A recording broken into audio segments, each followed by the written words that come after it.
Bonsoir mesdames, bonsoir messieurs et bienvenue à cette session d'information de ce vendredi 11 octobre 2024 sur les antennes de Canal Kin Télévision. Débutons cette session d'information par cette nouvelle. Le chef de l'État, Félix-Antoine Tshisekedi Tshilombo, a inauguré le plus grand hub d'entrepreneuriat et d'innovation en République démocratique du Congo, appelé Silic Village. Commentaire de Jules Pourimbi. Ce jeudi, dans la commune de Ngalema à Kinshasa, le président Félix Tshisekedi a inauguré Silicon Village, un espace du groupe Texaf consacré à la promotion de l'entrepreneuriat et de l'innovation en République démocratique du Congo et dédié aux start-up, aux petites et moyennes entreprises et aux grandes entreprises. Il s'agit d'un bâtiment de 6 000 mètres carrés installé dans une concession de 32 000 mètres carrés doté d'espaces de travail innovants et collaboratifs, de salles de réunion, d'un auditorium et d'infrastructures technologiques de dernière génération. Il a une capacité d'accueil de 800 acteurs créant l'écosystème numérique congolais, a précisé Jean-Philippe Watershot, administrateur délégué du groupe Texaf. Cette initiative s'inscrit dans le cadre du plan national du numérique Horizon 2025 lancé par le chef de l'État. Pour Kibasa Maliba, ministre des Postes, Télécommunications et Numérique, Silicon Village contribue à incarner la vision claire du président de la République de faire du numérique le levier d'intégration des croissances économiques, de bonne gouvernance et des progrès sociaux. Silicon Village contribue également à incarner la vision de son Excellence, Monsieur le Président de la République, chef de l'État, faire du numérique le levier d'intégration, de croissance économique, de bonne gouvernance et de progrès social.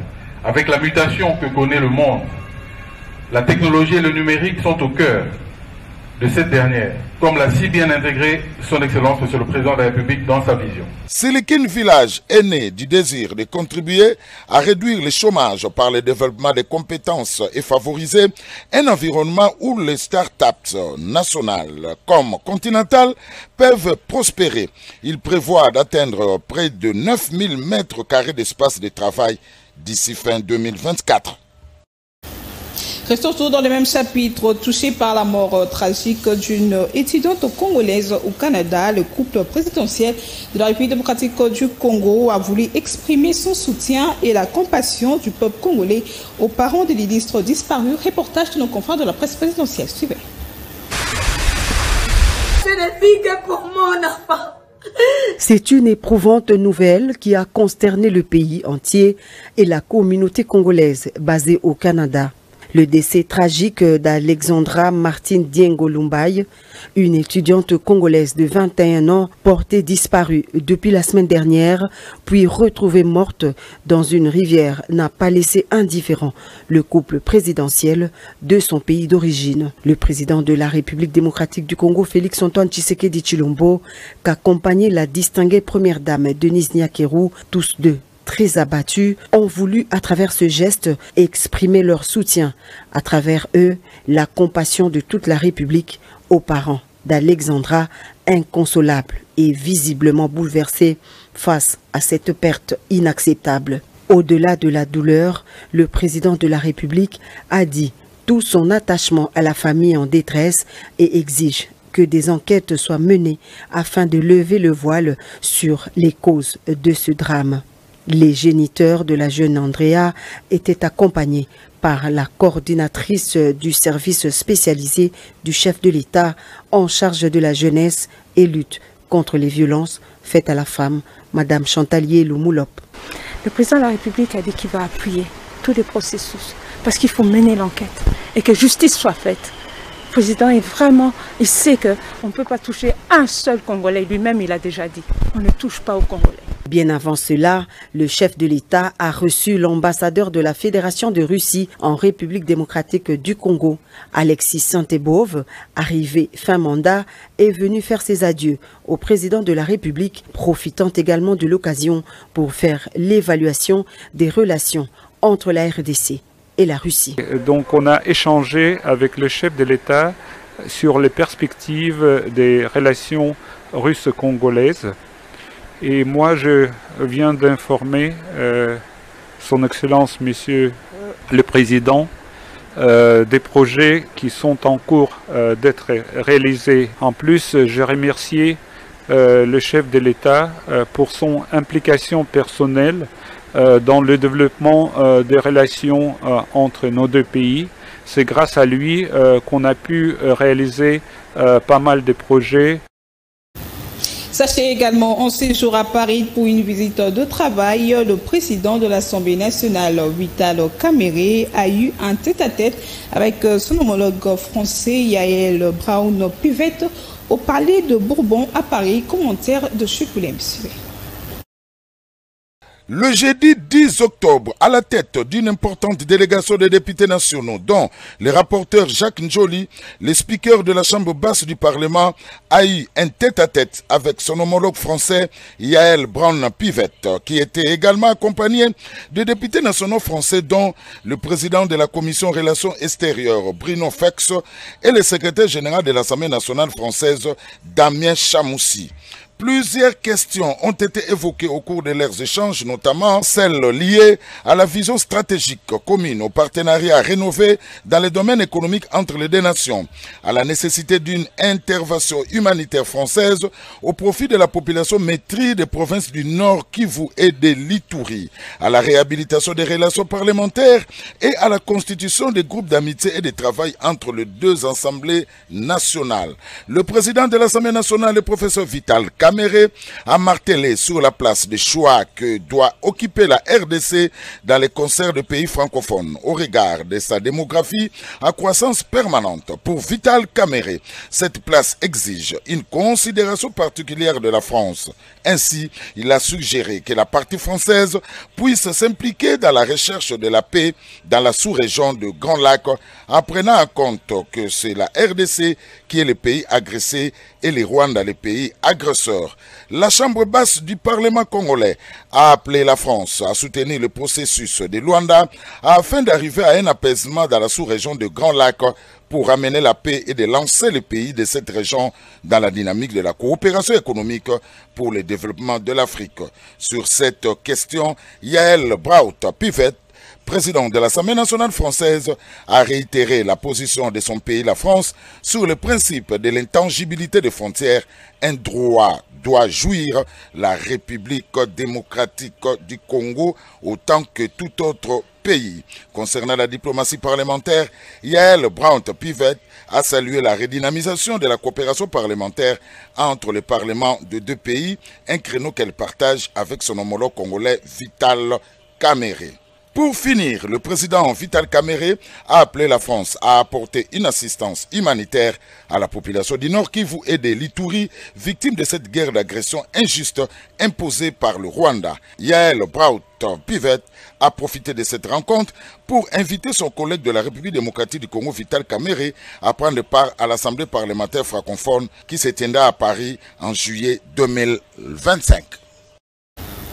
Et au Sénat, l'honorable sénateur Bahati Lukwebo, deuxième vice-président de la Chambre haute du Parlement, a déposé une proposition de loi portant la protection de femmes victimes de violences basées sur le genre. On l'écoute.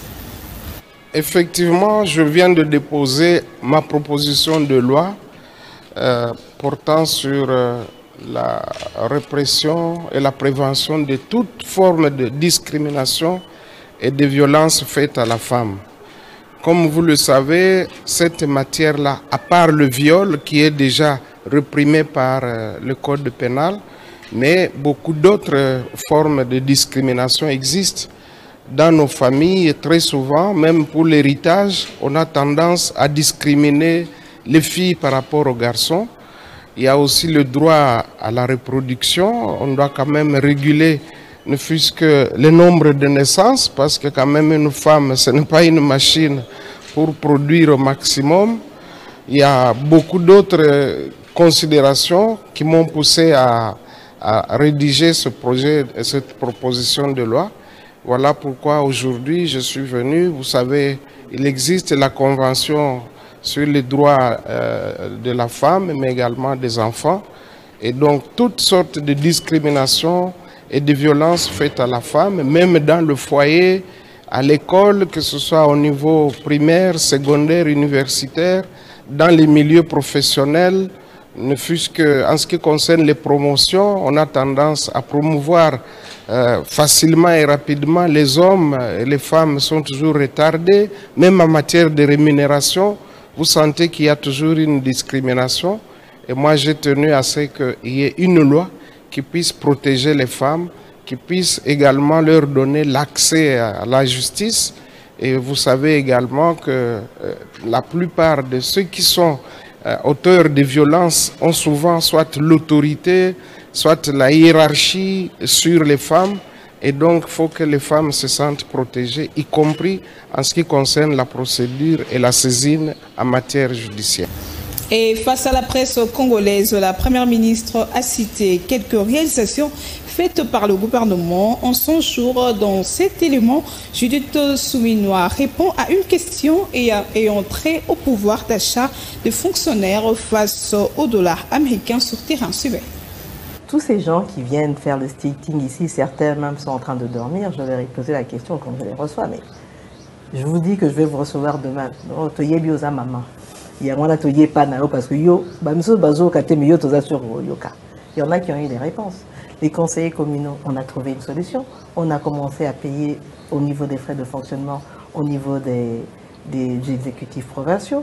Dernièrement, les députés provinciaux, ils m'ont écrit en me disant « Ah, merci beaucoup, ils viennent de recevoir 2 mois de salaire. » Bon, les médecins étaient là la semaine dernière. Les médecins étaient là la semaine dernière. Je leur ai dit « Écoutez, vous partez en commission paritaire le 7, allez-y, discutez en commission paritaire, mettez-vous d'accord et ensuite on va pouvoir cheminer. » Donc, je pense que c'est important. Aujourd'hui, nous sommes dans une situation où le social du Congolais et particulièrement du fonctionnaire est un élément important. Alors, en termes de pouvoir d'achat, la première chose qu'on a faite, c'est de voir, il fallait déjà au moins stabiliser le franc congolais. Je pense que vous avez pu observer que depuis qu'on est là, le taux de change reste quand même stable, n'est-ce pas? Ce n'était pas le but, il fallait équitable. Non, il fallait équitable, mais papa, Hero Kita Mbalamoko, n'a la baguette magique en Kita Mbalamoko. Pour Kita, nous devons travailler, ça revient à votre première question, nous devons travailler sur la diversification de l'économie parce que à partir du moment où nous importons moins, donc nous avons moins besoin d'aller rechercher des devises et nous pouvons plus utiliser à terme les francs congolais et donc nous aurons moins de pression sur le taux de change. Mais pour ça, comme je l'ai dit, nous sommes en train de prendre un certain nombre de mesures pour travailler sur les diversifications en appuyant, on a parlé de la transformation au niveau minier, on a parlé de l'agriculture. Donc si nous arrivons vraiment à booster la production locale, c'est à ce moment-là, je pense, qu'on aura une meilleure éclaircie en termes de taux de change, parce que c'est lié. Parlons sécurité à présent. Le vice-premier ministre, ministre de l'Intérieur et Sécurité, Chakma Chabani, a présidé ce jeudi 10 octobre 2024 une réunion d'évaluation de la situation sécuritaire dans les provinces du Kwilu et du Nord Ubangi pour la tenue des élections législatives annulées à cause de la fraude électorale. Commentaire de Jeunesse Moutombo. Les coordonnateurs du comité de pilotage de la sécurisation des élections et patron de la sécurité et de la territoriale, Maître Chakma Chabani Loko, a ce jeudi 10 octobre présidé une réunion d'évaluation dans la salle Virunga à l'immeuble de la territoriale, une réunion d'évaluation de la situation sécuritaire dans les provinces d'Ikwilu et Nord-Ubangi pour la tenue des élections législatives annulées à cause de la fraude électorale. À l'issue de cette réunion d'évaluation, Maître Chakma Chabani Loko a eu des assurances sur le bon déroulement de ces scrutins par les parties prenantes à ce processus et rassure par ailleurs la sécurisation de ces élections dans un climat apaisé. Sur ce, Toto Mabikou, secrétaire exécutif national de la Commission électorale nationale indépendante CENI, confirme la tenue de ces scrutins au niveau des législatives nationales et provinciales le 15 décembre prochain selon le calendrier électoral. Tous les services concernés, nous nous sommes réunis pour voir si la situation actuelle permet réellement que les élections aient lieu à ces dates conformément à notre calendrier. Les élections auront lieu le 15 décembre et la réunion a permis que nous soyons rassurés, nous CENI, que la situation sécuritaire dans les deux territoires concernés, les territoires de Masimba-Nimba ainsi que les territoires de Yakoma, la situation sécuritaire est calme et que nous pouvons tenir les élections au 15 décembre. Non, c'est la province de Kwilu et la province de Nord Ubangi. Parce que Yakoma, c'est au Nord Ubangi et Masimba-Nimba, c'est dans la province de Kwilu. Signalons que toujours dans ces provinces, les élections du second degré seront organisées très prochainement pour élire le sénateur et le gouverneur de ces provinces. Autre chose, à présent, la grève de déclarants en douane dans la province du Congo central a fait l'objet de l'audience qu'a accordé le vice-premier ministre des Transports, Jean-Pierre Bemba Gombo, à une délégation de la corporation des déclarants en douane. Suivez ce reportage. Une délégation composée de membres de la corporation des déclarants en douane, conduite par Madame Marie-Josée Nyongo, députée nationale élue de Boma, dans la province du Congo central, a été reçue par le vice-premier ministre, ministre de Transport, ce jeudi 10 octobre 2024 à Kinshasa, au cœur de leurs échanges. La grève de déclarants en douane dans la province du Congo central, selon l'élu de Boma, le VPM Jean-Pierre Bemba Gombo, attentif aux préoccupations exposées, souhaite de trouver une solution dans un climat social apaisé. Brûle, il y a d'ailleurs grève. Il y a trois principales préoccupations qui ont fait que les représentants des corporations de déclarants en douane peuvent se retrouver à Kinshasa. Et nous avons passé tous ces problèmes. Nous avons fait le tour d'horizon de tous ces problèmes avec le VPM. Aujourd'hui, c'est une pré-réunion. Il y a la réunion qu'il prévoit le lundi à 15h, où nous aurons en face de nous tous les interlocuteurs qui font partie des préoccupations, des problèmes qui ont enclenché la grève. Pour aujourd'hui, je crois qu'il est trop hâtif de vouloir donner les conclusions ou d'en parler. Tout sera fin prêt le lundi, mais nous avons trouvé un vice-premier ministre très attentif et qui voudrait qu'il y ait la solution à tous ces problèmes, une solution apaisée et durable. Voilà pourquoi, avec les représentants des corporations des déclarants en douane, nous lançons un cri de paix. Nous voulons demander à nos compatriotes, les déclarants en douane, de mettre un peu d'eau dans leur vin, de surseoir un peu tout ce qu'il y a comme tension afin de favoriser un climat apaisé dans les discussions qui vont se passer le lundi. Mais nous voyons déjà le bout du tunnel. J'ose croire que le lundi, on va atterrir en douceur.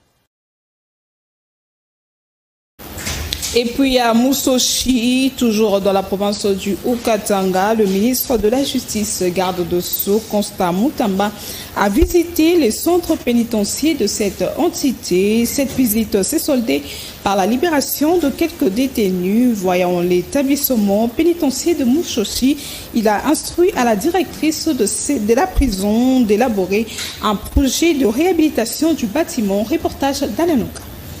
À son arrivée à Kasumbalesa, le patron de la justice congolaise Constant Moutamba a fait un mouvement au centre de détention de Moussochi pour se rendre compte de l'état de cet établissement. En faisant la ronde du bâtiment, Constant Moutamba a vécu personnellement comment les détenus sont en train de vivre. Il a procédé à l'immédiat à la libération d'une dizaine de détenus. Séance tenante, le ministre de la Justice a instruit la directrice de la prison Moussochi d'élaborer un projet pour la réhabilitation de son établissement pénitentiaire.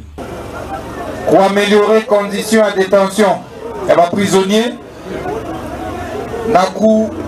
éviter Bantu bafungiwe juu ya madossier moya inakosa maana. conflit à Bibi Nabwana, prison. Il est membre de l'Ifona. Mambo ya Mandeni. Mambo ya Mandeni haikuwake mambo ya prison. Tunasikilizana. Sauf kama ule mtu anakatala na kusudi kulipa makuta ya bantu haiko vile. Mtu mwanajua fasha na kwa mkuikala mutambambia nini? Dans le cadre des États généraux de la justice, le ministre d'État Costa Mutamba a initié des consultations populaires dans le but d'écouter les populations sur comment ces dernières sont en train de vivre cette justice et surtout avoir leurs appréciations. Restons toujours dans le même chapitre. Le ministre de la Justice, garde de Sceaux, Constant Mutamba, poursuit sa mission d'inspection judiciaire dans le cadre du processus de désengorgement et réhabilitation de cet établissement pénitentiaire en RDC. Arrivé à Boulouo, Constant Mutamba a libéré 16 prisonniers et à Likassi, il en a libéré 21 au centre de Boma. Cette descente à Likassi, au centre de Boma, à Likassi par la démarche des États généraux de la justice par le coût de la population civile.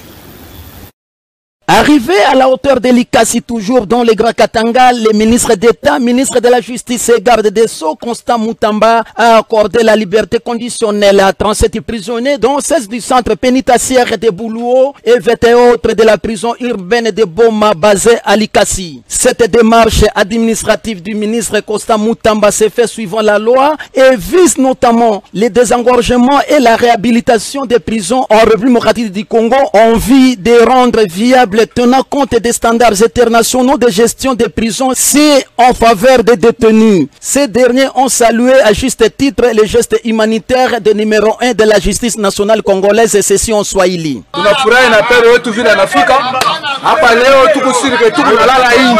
Bien avant de mettre dehors 37 prisonniers de Likassi, Maître Constant Mutamba a fait la ronde des installations de la prison de Boulouo. À l'occasion, un document de besoin de cet établissement pénitentiaire lui a été remis pour une éventuelle réhabilitation. Minashikia mambo yote kuna bengine hapa bawi balibabamba par exemple, mais inafanya commission technique genre kuevite banataka ma erreur parce que anapata kusema vile kumbi iko njo kitu ingine iko vile na muna commettre erreur muna mutosha na muna créer tena insécurité mu société.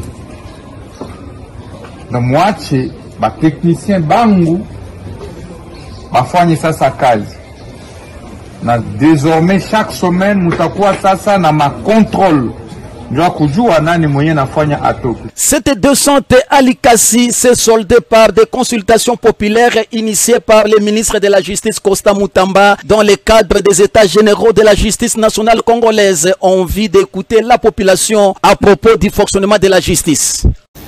Sur nos deux chapitres, les députés nationaux membres du caucus de la Tchouapa ont rencontré ce jeudi 10 octobre 2024 le ministre des ITP, Alexis Guissaro, où il était question d'étudier les différents projets routiers de cette province, notamment le travaux de la RN4 dans son tronçon, compris entre Kisangani et Beni. Suivez ce reportage de Chukolembi. Être fixé sur l'état d'avancement des travaux de construction de la route nationale numéro 4 dans son tronçon Kisangani, Komanda Beni, c'est l'objectif des discussions qui ont mis autour d'une table le ministre d'État Alexis Guissaro Mouvouni et les caucus des députés de la province de la Tchopo. Au menu également le projet de réhabilitation de la route nationale numéro 7 et bien d'autres routes d'intérêt provincial. Pour ce qui concerne la RN4, donc, il s'est agi d'abord de mettre ce qu'ils ont appelé la base, je sais pas moi, base vie, au point kilométrique 34, qui constituera le point de départ de travaux au niveau de la RN4. Et il nous a expliqué que la première phase va concerner la partie allant de Kisangani jusqu'au point kilométrique 250. Qui fait pratiquement la limite avec la province de l'Ituri. Nous avons également échangé au sujet des routes d'intérêt national qui, elles, par contre, ne nécessitent pas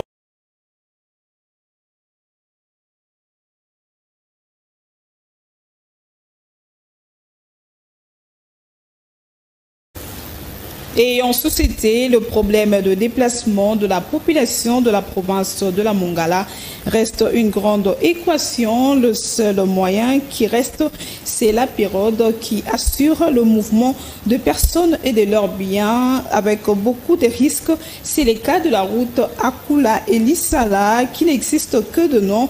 Un véritable cauchemar. Et jusque-là, le go de travaux de 55 au territoire n'est pas encore donné. Reportage d'Ananouka. Suivez. À la province de la Mongala, les routes sont quasi inexistantes. Cet état pose sérieux problème de déplacement de la population de cette province qui trouve la parade d'emprunter avec beaucoup de risques la voie d'eau par des pirogues traditionnelles et pirogues motorisées. C'est le cas du tronçon Akula-Lissala. Une petite distance, malheureusement, la route est praticable. La pirogue reste les moyens pour atteindre le chef-lieu Lissala, ce qui ne permet pas d'assurer avec beaucoup de sécurité les transports des humains et de leurs biens. 6e route nationale, route principale, Memabiso vers Lissala, Yango. Donc,